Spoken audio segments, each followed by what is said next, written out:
Excelente, pues ahora vamos a proseguir con nuestro segundo ponente del día de hoy, el señor Hilbrand. Eh, para todos aquellos, recordamos, el señor Hilbrand es nuestra segunda ponencia hoy y al final del día de hoy tendremos una mesa redonda con todos los astrólogos que han participado hoy aquí. ¿Ok?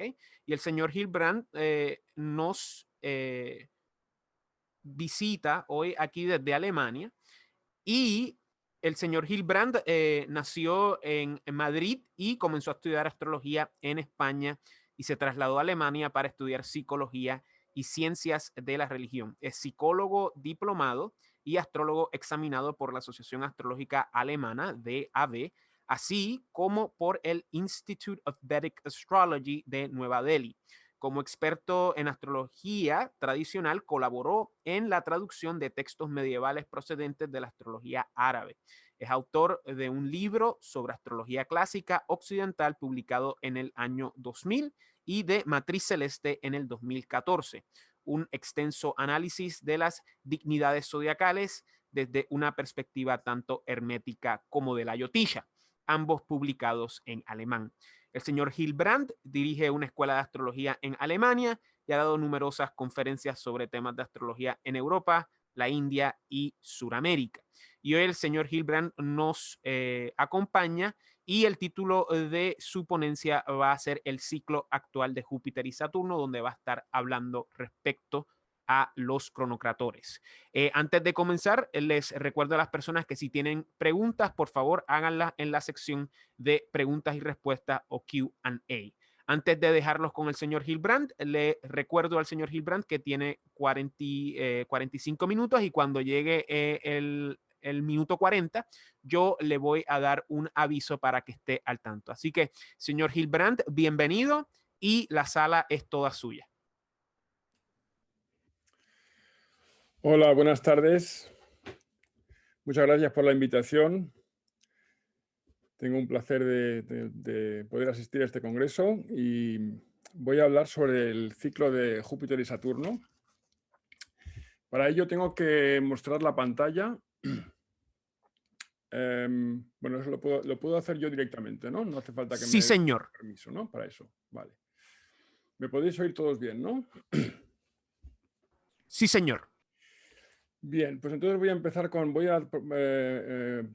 a mostrar mi pantalla. ¿Se puede ver? Sí, señor. Bien. Lo que quiero ofrecer hoy es una interpretación de la conjunción de Júpiter y Saturno y de lo que se deriva de esa conjunción para el ciclo de 20 años que abre esa conjunción. Y voy a hacer una especie de experimento, es algo que creo que hasta ahora no lo he visto hacer por otros colegas, y es una interpretación basada en el zodiaco zodiacal, en el zodiaco sideral, combinándolo con el zodiaco tropical. Bien. Voy a empezar por la definición del zodiaco tropical, del zodiaco sideral que voy a utilizar. Tenéis que saber que la astrología védica trabaja con el zodiaco sideral, pero también la astrología helénica y gran parte de la astrología árabe, según muchos textos y muchas referencias y también horóscopos que se tienen de la época árabe, incluso hasta el siglo XIV por lo menos, pues trabajaban con el zodiaco sideral. Se solía utilizar un zodiaco sideral, parece ser que importado de la India, allá por el siglo V o VI después de Jesucristo. Y ya los griegos, por ejemplo, Vettius Valens, se sabe que todos los horóscopos que había calculado, los había calculado con un zodiaco sideral. Vettius Valens es el autor del que tenemos más horóscopos, ¿no? Tenemos más cartas de ejemplo en su antología. Bien. El zodíaco sideral, el problema que tiene es que no hay una definición unánime, aunque se parezcan mucho las definiciones que hay, pero no es una definición unánime. Y yo utilizo la siguiente definición. Aquí tenemos un dibujo del zodiaco con el punto vernal en 0 grados de Tauro, en 1789 antes de Jesucristo, pero bueno, eso no es de tanta importancia. El caso es que tenemos aquí dos ejes. He puesto aquí Tauro porque eso nos ofrece la visión del zodiaco con el eje de los domicilios, que es el eje de 0 Leo, 0 Acuario, que divide el zodiaco en dos partes, en dos hemisferios que se atribuyen en los planetas, desde el Sol y desde la Luna hasta Saturno, pasando por Mercurio, Venus, Marte y Júpiter, es decir, del planeta más lento, del planeta más rápido al planeta más lento, teniendo en cuenta además que el Sol tiene un ritmo de casi 25 días, unos 25 días, el ritmo de revolución del Sol mismo, de lo que es la rotación del Sol. Y si tomamos esa rotación del Sol y la calculamos con respecto a la Tierra, que también se mueve en esos 25 días, pues tenemos un ciclo de 27 días que es casi exactamente igual que el ciclo de la Luna alrededor del Sol. Es decir, que tenemos aquí el ciclo de 27 días, luego el ciclo de Mercurio, que es el planeta el segundo más rápido, luego el de Venus, Marte, Júpiter y Saturno. Bien, tenemos aquí entonces este eje zodiacal y tenemos luego el otro eje, que es el eje perpendicular, que separa los domicilios de los planetas internos de los planetas externos, Marte, Júpiter y Saturno. Y si tomamos estos dos ejes, entonces la definición que yo utilizo es que el centro galáctico, es decir, el centro de referencia del sistema superior en el que se ubica y en el que se desenvuelve el sistema solar, es decir, la galaxia, ese centro galáctico se halla justamente en el punto, en la proporción áurea, en la sección áurea, entre 0 grados de Escorpio y 0 grados de Acuario. Esto lleva, por la lógica de la proporción áurea, a que 0 grados de Acuario está justamente en la sección áurea entre el centro galáctico y 0 grados de Tauro. Y por otro lado, 0 grados de Tauro también se encuentra en la proporción áurea, es decir, en la sección áurea, entre el centro galáctico y 0 grados de Leo. Esta es la definición que utilizo para que los que quieran luego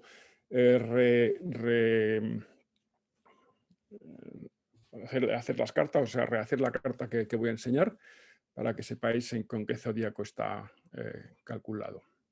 Algunos programas modernos tienen una Yanamsa Galactic, que es la Yanamsa precisamente que he definido aquí. Bien.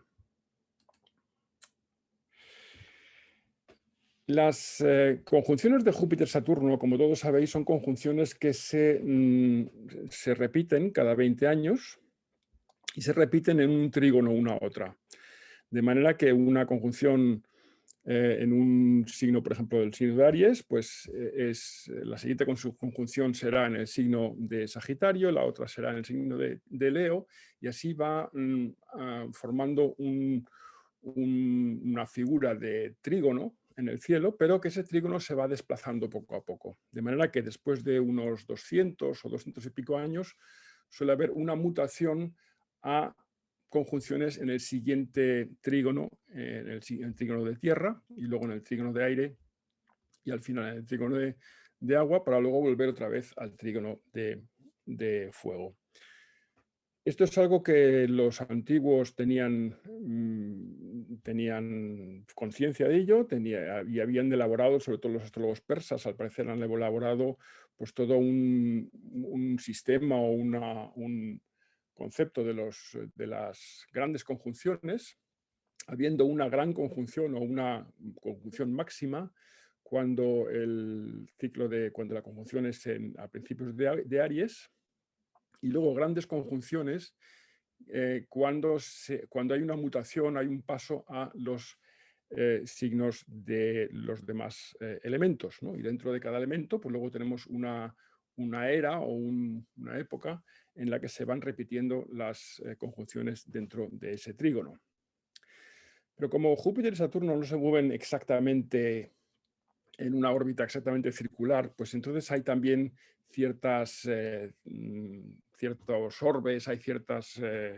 no es un ciclo exactamente regular, ¿no? De manera que puede empezar a lo mejor unas conjunciones en Aries, en fuego, pero de entre tanto pues todavía hay una conjunción en tierra o en agua, mejor dicho, y entonces digamos que no es una cosa totalmente regular.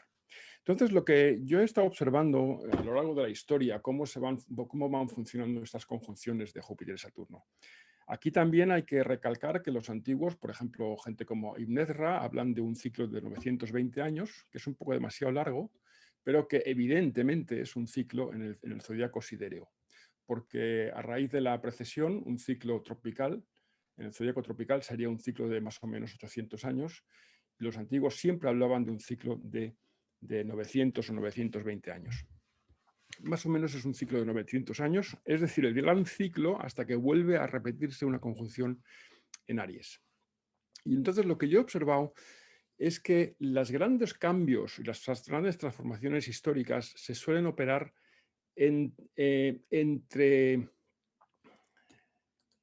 la última conjunción en un signo mutable y la primera conjunción en el signo móvil del elemento siguiente. ¿Bien? Por ejemplo, Jesucristo nació nació después de una conjunción, o tal vez en el mismo año de una conjunción en Piscis, tanto tropicalmente como sideralmente, da igual cómo lo calculemos, siempre está en Piscis esa conjunción. Y luego, 60 años más tarde, tenemos la primera conjunción en Aries. Entonces, digamos que el nacimiento del cristianismo entra entre esa conjunción, en esos 60 años de la conjunción en Piscis y la conjunción en Aries. Bien, entonces, no voy a entrar ahora mucho en esto, pero voy a dar unos ejemplos. La gran mutación que tuvimos de aire a agua, siempre dentro del zodíaco sideral, fue entre 1444 y 1504. Tenemos aquí el Renacimiento y sobre todo tenemos el descubrimiento de América y por tanto también un gran cambio, digamos, en las hegemonías dentro de Europa. Y estamos al final de esta mutación, digamos que estamos también a la víspera de la gran reformación en el cristianismo. Agua es un signo, una de las cosas que asocio con el agua, por supuesto, es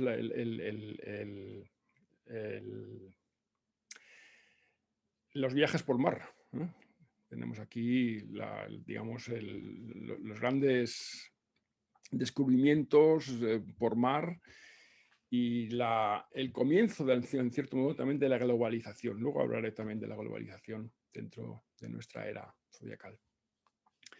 Luego, la siguiente mutación, que fue una gran mutación a fuego, es decir, lo que se llamaba la conjunción máxima.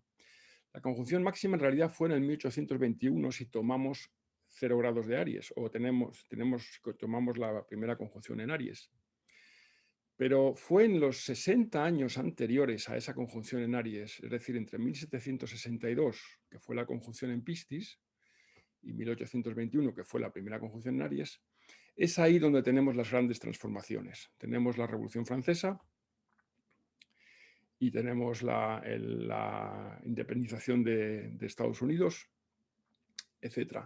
Es decir, tenemos claramente un nuevo paradigma social, político, incluso podríamos decir casi una nueva ley. Los antiguos decían que la conjunción máxima pues, es una nueva ley, ¿no?, que se impone en el mundo, ¿no? Aquí digamos que hay una especie de nueva ley, ¿no?, que podríamos llamar democracia o los derechos humanos, etcétera, los derechos civiles, etcétera. Y luego tenemos una gran mutación de fuego a tierra entre el 1901 y el 1961. En el 1901 hubo una conjunción en Sagitario y en el 1961 fue la conjunción en Capricornio. Aquí también tenemos una época de grandes crisis con dos grandes guerras mundiales, y también en esta mutación pues se dan enormes convulsiones a nivel político y social. Tenemos, por ejemplo, la Revolución Rusa, tenemos las revoluciones en Europa después de la Primera Guerra Mundial, etc. Entonces, estamos ahora en un ciclo de conjunciones de Júpiter-Saturno en Tierra, ¿no? Siempre teniendo en cuenta el zodíaco sideral. Desde el 1961 las conjunciones han sido todas en signos de Tierra. Bien,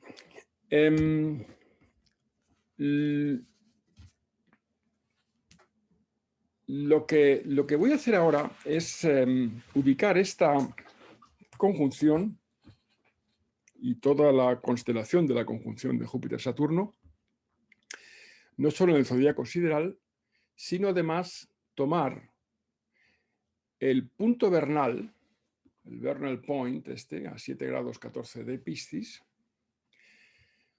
como cúspide de casa 1, es decir, como un ascendente que se mueve muy, muy lentamente a través de los siglos y de los milenios, a través del zodiaco sideral.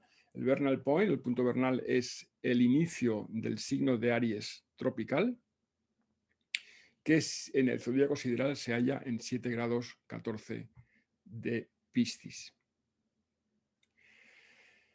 Entonces vemos que estamos en plena era de Piscis. La era de Piscis comenzó allá por el 394, 92, creo que fue, después de Jesucristo. Comienza con la institucionalización definitiva del cristianismo como única religión oficial en el Imperio Romano. Muy poco antes de, pocos años, se derrumba el Imperio de Occidente, y este cristianismo que se impone aquí como religión en Europa transmite ideas clave de esta era zodiacal: el amor al prójimo, el universalismo, la búsqueda de unión mística, el ideal humanitario, etc. Al mismo tiempo, con ese paso del punto vernal en la era de Piscis, digamos que termina la era antigua, ¿no? Termina el mundo clásico, ¿no? Las religiones paganas que decían los cristianos pues son abolidas. Tenemos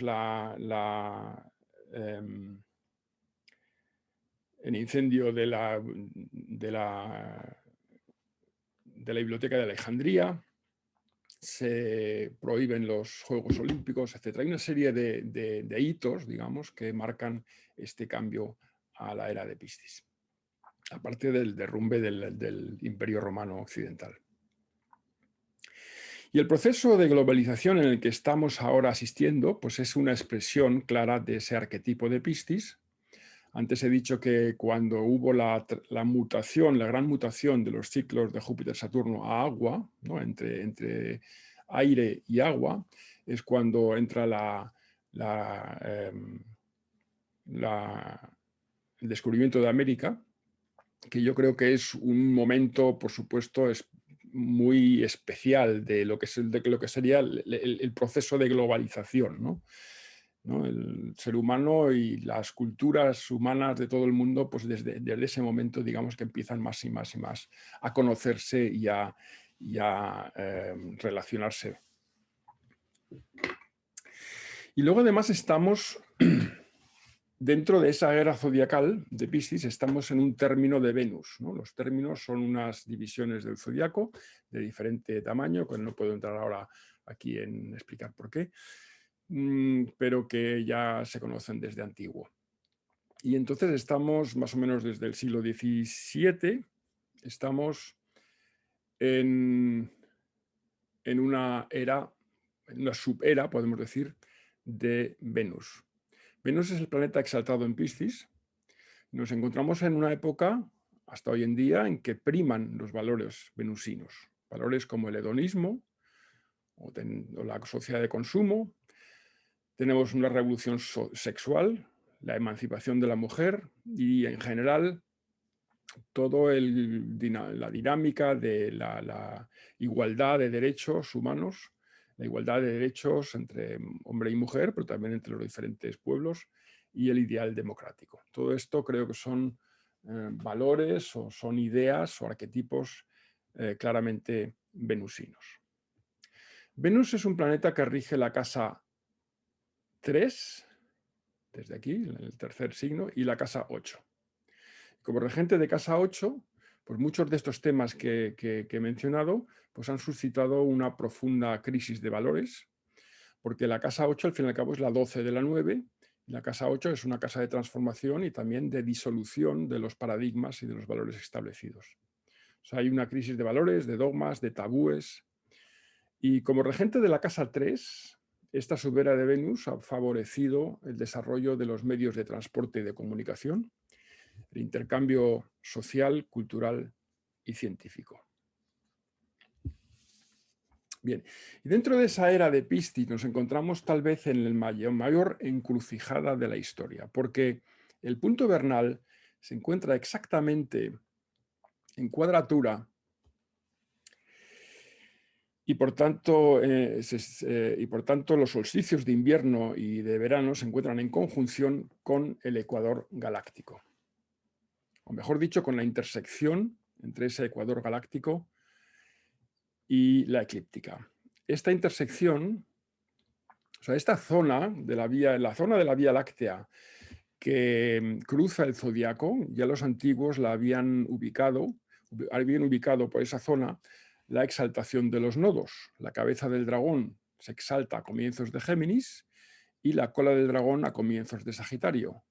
Los nodos forman, por tanto, el punto de cruce entre la órbita lunar y la eclíptica, y por analogía, los grados de exaltación de los nodos deben coincidir con el cruce en un orden sistémico superior entre la eclíptica y el ecuador galáctico, que es el sistema superior. Según muchos expertos, el final de la cuenta larga, según el calendario maya, fijado a finales del año 2012, se corresponde precisamente con la llegada del solsticio de invierno a este cruce con el ecuador galáctico. Entonces, la asociación de los nodos o por su exaltación con estas zonas del zodiaco, pues se ve también en algunas pinturas, sobre todo de Sagitario, donde vemos la cola del dragón formando un nodo, ¿no? La cola del dragón aquí, como cola de Sagitario. Otros dibujos, aquí también tenemos, ¿no? Aquí también el dragón, la cola de Sagitario, del centauro, que es un dragón. Incluso hay aquí una imagen que es del siglo XV, ya en Europa, donde todavía se mantiene la idea del nudo, del nodo, ¿no? Aquí en la cola del centauro.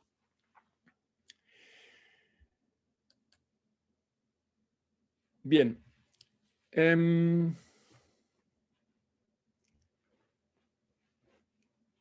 Desde hace varias décadas, y de un modo creciente a mi juicio, estamos asistiendo a una dinámica que refleja perfectamente a Rahu, el nombre que le dan los hindúes a la cabeza del dragón,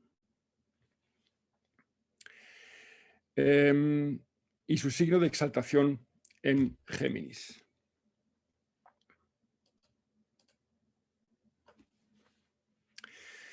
Tenemos ansiedad por un continuo crecimiento, tenemos la voracidad del dragón, la explotación desenfrenada de los recursos naturales, una relativización de valores espirituales, llegando incluso al ateísmo, una polución y destrucción de la naturaleza. Estos son elementos muy negativos, por supuesto, de Rahu. Aparte, Rahu tiene también todo ese elemento de crecimiento y de descubrimiento de nuevos campos, de nuevas posibilidades.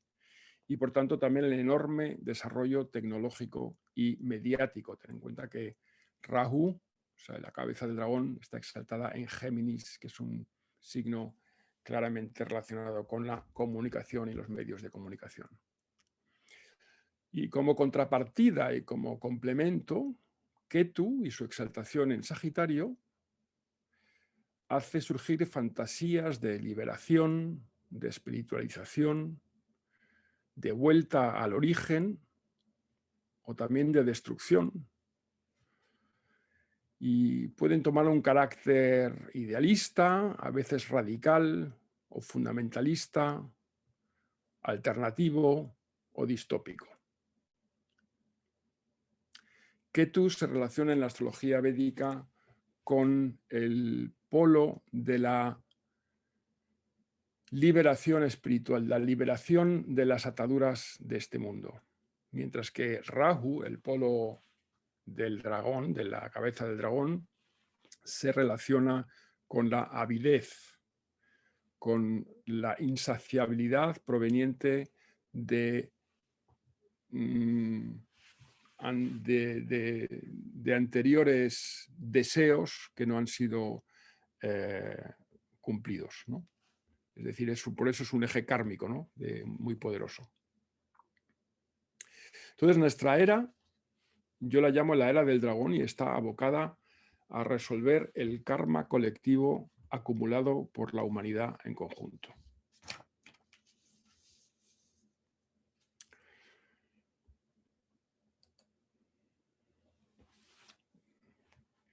Bien, entonces, si tomamos el punto vernal como ascendente, podemos hacer una división del zodiaco de tipo tropical, que yo en vez de llamarle Aries, Tauro, etcétera, le llamo casa 1, casa 2, casa 3 de la Tierra. Son las casas de la Tierra. La intersección del horizonte con la eclíptica, que podemos visualizar si nos ponemos en el eje de la Tierra, es decir, en el polo norte, es la intersección, viene a ser lo mismo que la intersección entre el ecuador y la eclíptica, y no es otra cosa que el punto vernal.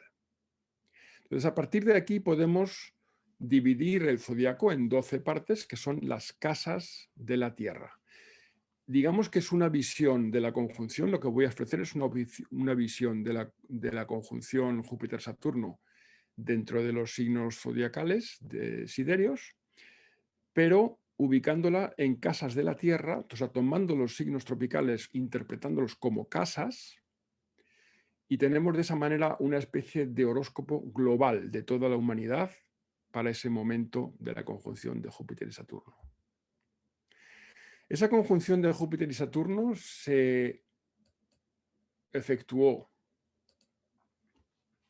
en 8 grados de Capricornio, en el 8º grado de Capricornio, el día 21 de diciembre del 2020. Este es el momento seminal del ciclo de 20 años que finalizará con la próxima conjunción de los dos cronocratores a finales del 2040. Y en cierto modo esta conjunción ya vino formándose desde marzo del 2020, cuando Júpiter y Marte conjuntamente entran en Capricornio y se forma una conjunción entre Marte, Júpiter, Saturno e incluso Plutón, que también está ahí a principios de Capricornio. Entonces, pero los temas y el estado de las cosas que tenemos hoy en día, que se han ido fraguando en el curso de este año, quedan perfectamente plasmadas en la carta global de la actual conjunción. Bien, entonces, en esta conjunción es una conjunción en pleno ciclo de conjunciones de Tierra, y el planeta claramente dominante es Saturno, situado en su domicilio, mientras Júpiter se encuentra en caída. La conjunción fue muy estrecha, pero con Saturno ligeramente al norte de Júpiter, lo cual le añade dominancia a Saturno. A Saturno, digamos que gana la guerra, como dicen los astrólogos védicos. Con Saturno domina el sentimiento existencial de necesidad y de falta de alternativas. Con Saturno puede primar el miedo. Culmina aquí, en cierto modo, el materialismo característico de la serie de conjunciones